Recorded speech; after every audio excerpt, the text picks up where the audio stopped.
Gusto ko lang po sanang magpasalamat sa lahat ng dumating, sa lahat ng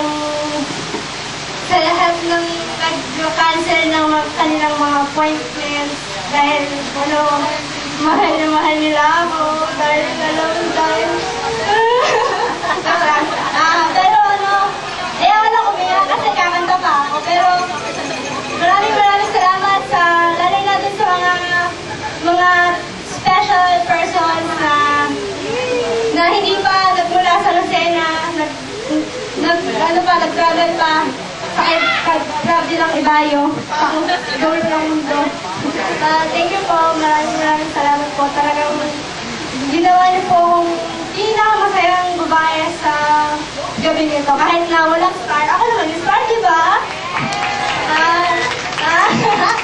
Thank you, boss. Thank you. I love you all. Thank you.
Nandun na rin si Daddy, pero syempre, mami ko. Kahit na, medyo kami nagkatampuhan. Mahal pa rin niya ako, anak niya ako. So, ma'am, kung nasan ka man ngayon, syempre nasa Canada ka. Mahal na mahal kita. Kahit hindi ako yung by words, pero by actions. Diba na? Actions speaks louder than words. Thank you po sa lahat. Bago ko, alam ko namang alam mo yun. I'm so happy that you have reached the age of 18, honey. Sana maintindihan mo at ma-appreciate mo na ang isang way because yung pinaprepare ko lahat ang future niya na Please be patient. Pagkaminsan, pag nagagalit si Mama sa'yo, alam ko, nakapagod ka din. Pagkaminsan, pagkalitan kita. But then again, I want you to be strong. Wala ako. Alam ko, anak, na pinagalingan mo ang pag-aaral mo sa Lucena.